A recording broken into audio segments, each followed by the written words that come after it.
it's your boy Davidoff. It is Tuesday and I got today off work and also the weekend off. So I'm going to use those days to watch 3 movies and I thought I'd merge it into one big vlog.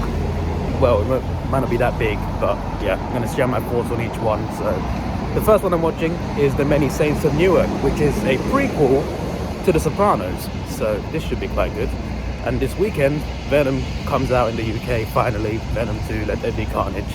Cannot wait for that. And also The Last Duel, which I've been excited about based on the true story. So let's do this. I might be the only person to watch The Many Saints of Newark at 2 o'clock on Tuesday. Because when I booked it like 10 minutes ago, there was no seats that were taken. So I'm literally here on my own, as far as I know. Yeah. I've also got my nachos here, large nachos, 2 cheese dips. Well, you're probably thinking, why not salsa? I don't like salsa dips. Unpopular opinion. Cheese dips are great though, so plenty of nachos here. And it's a much better option than popcorn, that's for sure. I'll probably move anyway, but there's no armrest here. It's like the only seat in the entire screen. No armrest. What's going on? Just do it later. Haha, get it? With Groot sleeping on a night tick. This is a fan-made hoodie. I bought it off Teespring. Teespring hoodies are elite. I wonder which movie I like the most. Because this is a Sopranos prequel, and I love The Sopranos. It's a great show that I watched only like a few months ago. And Venom Let There Be Carnage I've been waiting for since the first Venom movie, so I've been waiting years. I'm excited for that. And then The Last Duel is like an old-fashioned, like gladiator style movie based on a true story, which I do like. Those old-fashioned stuff like Gladiator 300. I like that sort of stuff. So, you know, any of them could be my favorite. So, The Many Saints of Newark was alright. It was a prequel to The Sopranos. The main character is the father of Christopher Moltisanti. So, it's based around him and a guy that works for him that eventually turns on him. And also it includes Tony Soprano as a kid and Tony Soprano's father, who's played by John Bernthal, which is a great casting as well. It's got a good cast in general. You see a lot of the Sopranos characters as kids, but mainly Tony. You do see Christopher, but he's a baby. He's born in this movie. So you see narration, like you see at the start, you see like a gravestone of Christopher, but you see narration from Christopher's character about what happened. And yeah, it doesn't add too much to the show, and it doesn't take away anything either. It doesn't hurt the show in any way, but it could have been better. Things do happen. It's not too slow. Pacing is fine. You can get through it, especially if you're into The Sopranos. You'll be intrigued. If you haven't watched The Sopranos before, then you'll be like, what's going on here? But obviously, there's different characters in this anyway compared to the show. But still, regardless, like even though it's a different storyline, it's a prequel to The Sopranos. And Tony's a kid. You get to see Tony grow up a little bit here. It takes place over a certain amount of years as well. So you see certain things about Tony in his life, a troubled life, and you see some of the things that changed him into the guy he eventually became. Obviously, like I think one of the phrases regarding this movie is who made Tony Soprano, etc. So obviously it would focus on him, and yeah, it does. The main character is still Moltisanti's father, and his dealings and what happened to him, and there's a lot of other characters as well that have their fate. I did need to rewatch some of the show as well, just to like double check like which characters were in the show and also in this. Just need to double check that sort of stuff. But overall, it was okay. Like it wasn't that good. It wasn't as good as it probably could have been, but it wasn't that bad either. In terms of the show, it doesn't honestly doesn't add that much to the show. Like it's not like an El Camino. Remember, like El Camino, it was like a sequel to Breaking Bad in a way, but it was actually okay. It was actually good. This one was just, it was alright. It was alright. I didn't love it, but it didn't ruin the show or anything. It was just okay. It worked as a prequel, but you know, for a Sopranos prequel, they could have done something much better. But you know, I still liked it. I still enjoyed many parts of it. I enjoyed the things that happened. I was always into it, but it could have been a lot better. So if I was to rate it, probably a 6.5 or a 7 out of 10. 6.5, I think. 6.5. It really wasn't that good. It was just could have been better, but Could have been a lot worse. But yeah, I do want to rewatch the Sopranos show now, though, to be fair, because of that. So yeah, on to Venom this weekend. I got to wait a few days, but for you in the vlog, it'll be like a minute. The new restaurant in town. Where is it? There it is, Bim's. We're going past, they got balloons and everything. What on earth is going on here? Just back out, bruv. 2 cars side by side going one way, and 3 cars coming the other way. And the car on the left moves to the side. The car in the middle is not moving. They got to move backwards or to the right, blocking the whole road. I'm gonna see Venom 2 right now in IMAX, and if my calculations are correct, once the movie is over, I'll be able to catch the last duel literally like 5 minutes after Venom ends.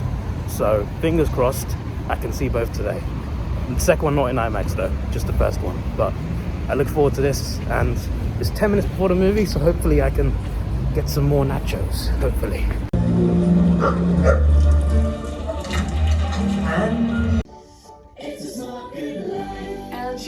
I feel like I've spent the whole day in that cinema. I've already watched 2 movies, but I went in at daylight and now it's pretty damn dark. So I did manage to watch both movies. I watched Venom in IMAX, followed by The Last Duel in regular 2D, and yeah, they were both interesting in their own ways. I will tell you my thoughts when I get home.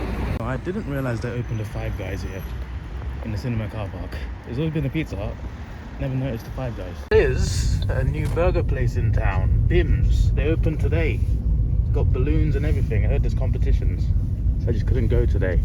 So I'll talk about The Last Duel first and then end with Venom. The Last Duel, which is still fresh on my mind. This is an old-fashioned movie by Ridley Scott, the same guy who directed Gladiator, so he's good at this type of movie. He's good at this type of storyline. Old-fashioned, historic storylines, whether they're fictional or whether they're based on true events. This one is actually based on true events, and it was based on a few things, but one of the plot points is it's the last sanctioned duel in France. So a duel where 2 men fight to the death, essentially. It's like a trial by combat in a way. Oh, hello. Why is the... What just happened? Just the fuse. It wasn't even a power cut. My computer was still on. It was just the lights that went off. Just a fuse. Anyway, as I was saying, it's the last duel. So duel is a thing where there's 2 men on horses and they got these big spears and they go at each other, charging at each other. That sort of duel. It's the last duel that was sanctioned by the Parliament of France. So pretty historic. And there's a deeper storyline behind it. There's a more personal reason. The 2 guys were friends, turned enemies, turned rivals. And the main guy, directed? Matt Damon plays the main character, and his rival is played by Adam Driver, and Ben Affleck plays another character. He plays the cousin of the King of France. So that's interesting. I don't know who the actor is for the King of France. He's not even in, like, he has a major role, but he's not in it a lot. But the King of France is there. He seems quite young as well. But his cousin, who is more in the movie, is played by Ben Affleck, and he's sort of friends with Adam Driver's character, who's a rival to Matt Damon's character.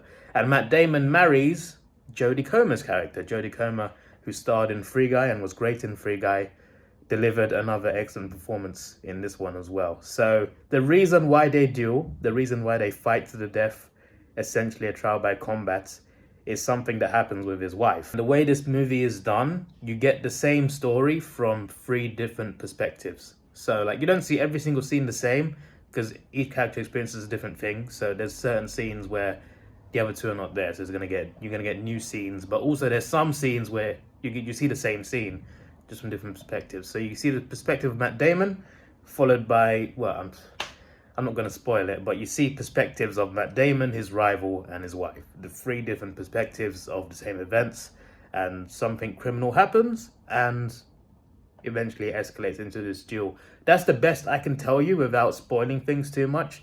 There is a scene in this that's very uncomfortable to watch. Many scenes like it are. All scenes like it are uncomfortable to watch. What's even worse about this one is you see it coming, because it's mentioned previously in the movie that it happened. So when it's about to happen, you sort of realize, okay, you see it's coming, but it's still very hard to watch. I'm not going to say much else because the movie kind of, it revolves around this particular storyline, so I don't want to spoil too much. But the performances are great. Adam Driver was great. Matt Damon was great. Jodie Comer was great. I think she was the highlight of this, actually. She was incredible acting-wise. The acting was great in general. Ben Affleck was good as well. He did his part. But for me, Matt Damon, Adam Driver, and Jodie Comer, they are the three main characters, and they stood out. They really did, especially Jodie Comer. And it was good. Like, Jodie Comer this year, she's been fantastic in 2 different movies now. Free Guy, for a different reason. Obviously, that's a more comedic movie. And this more serious, very serious movie. One of the reasons I like these types of movies about, you know, guys, old-fashioned storylines about guys on horses fighting with swords, etc. One of the reasons I like watching these is because I like the fight scenes. Big battles with swords and shields. I love stuff like, even fictional stuff like Game of Thrones, and more historic stuff like Vikings, like TV show wise, and Gladiator 300. I like this old-fashioned type of show or movie. This one is a lot more recent, actually, than the other ones that I mentioned. This one takes place in the 1300s. I think the 2 years I noticed were 1377 and 1386. Those are the 2 years I remember it correctly. I think the movie ends in 1386, so close to the 1400s, like over 600 years ago. So more recent than something like, you know, things that I mentioned before, not the fiction ones, obviously, but like stuff like Gladiator. I know it's fictional, but like, you know, a long time before these events would have been taking place, but still very interesting. There's still men on horseback fighting with swords.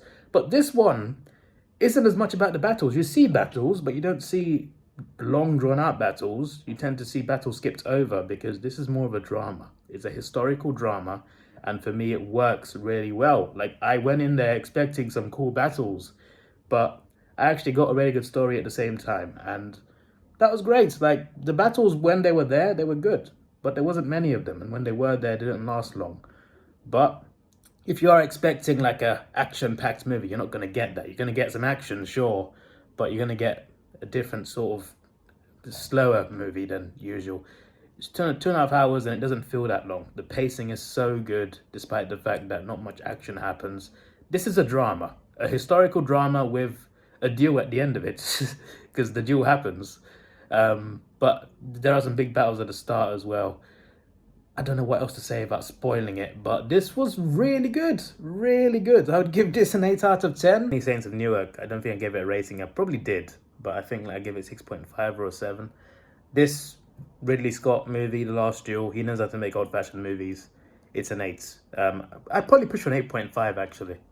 Yeah, 8.5. I think this was that good. So let's move on to Venom. Venom 2, Let There Be Carnage. I've seen mixed reviews on this, just like the first one. This one seems to be even more mixed for different reasons. Some people say it's too short, and I do agree. I do not think it's as bad as people say it is. I think I still kind of prefer the first one, and that might be telling, because it shouldn't be as good. It should be better than the first one. The first one, I think, was a good start, but it wasn't great. The second one, I think, needed to improve on things, and it sort of did and sort of didn't. My frustrations with this were with the villains. Cletus Cassidy, aka, well, I mean, he's not Carnage, but he combines with Carnage. Carnage is the son of, the child, the spawn of Venom, and Shriek. Shriek is in this as a love interest to Cletus Cassidy. I feel like they didn't go enough into backstory. They did show the backstory between Cletus and, you know, Shriek, but they didn't show enough. This movie was an hour and a half long. Hour and a half, that's it, which is pretty short. Like, you can still fit a lot in the movie that short. Like, there's plenty of action movies that are that short and still good, but this one for me should have been longer. There wasn't enough of, you know, it was explained, to be fair. Like, it was explained, like Cletus Cassidy, what he did as a child, what he did, other things that he did, murdering people. It did go into that. It did go into his relationship with Shriek. It didn't really go in too much into Shriek's backstory. It did go a bit more into Eddie Brock's backstory, actually. There's a detail that I didn't know about. I don't think it was mentioned in the first movie. There's a very personal detail about his mother that was mentioned. I was like, okay, that was interesting. You get more of what's great about the first movie, and that's good. The interactions between Eddie Brock and Venom, really good, really funny. For me, that carries most of the movie. The problem is, this is about Venom versus Carnage, and you don't get that until the end. And in the end, it's a good fight, but you don't get it until the end. I know it's only an hour and a half long, and it does go by fast, but this movie was building up to carnage for a couple years, and for them to have just one battle at the end, I feel like it takes away from it, in my opinion. And I feel like we needed more carnage, and you didn't really get much from Carnage either. The action was good from Carnage. The visuals looked good. CGI was good. I had no problem with the effects. The effects were fine, actually. No issues there at all. The comedy was good. The interactions between Eddie Brock and Venom, funny. You know, funny as just like the first movie, very funny. My main frustrations were with the villains. I feel like they could have been done better. They looked cool. They fought cool. But I feel like they could have spent at least a few more minutes going deeper into Cletus Cassidy and Carnage. But it just happened. You know, this movie kind of felt like it was sped up.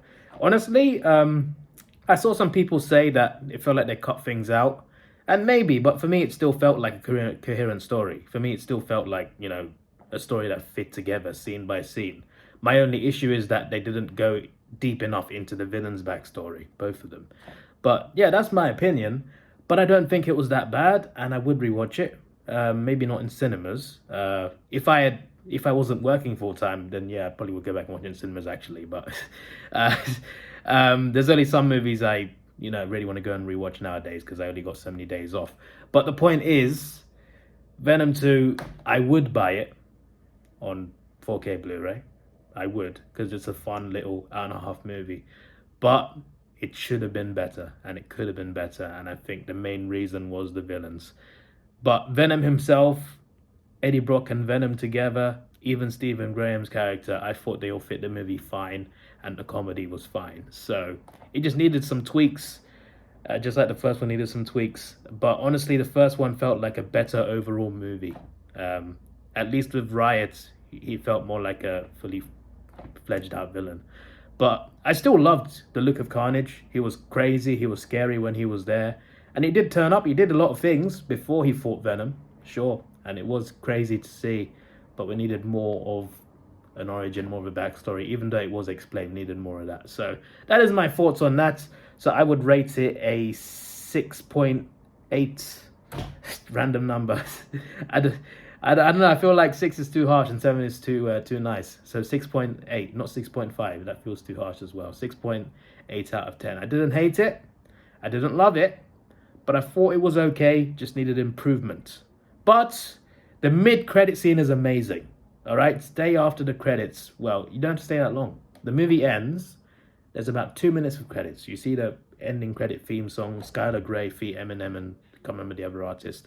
It's a little song. You hear the song ends after 2 minutes, mid-credit scene, and then there's no credit scene after that. So literally, just wait 2 minutes, you'll see the mid-credit scene.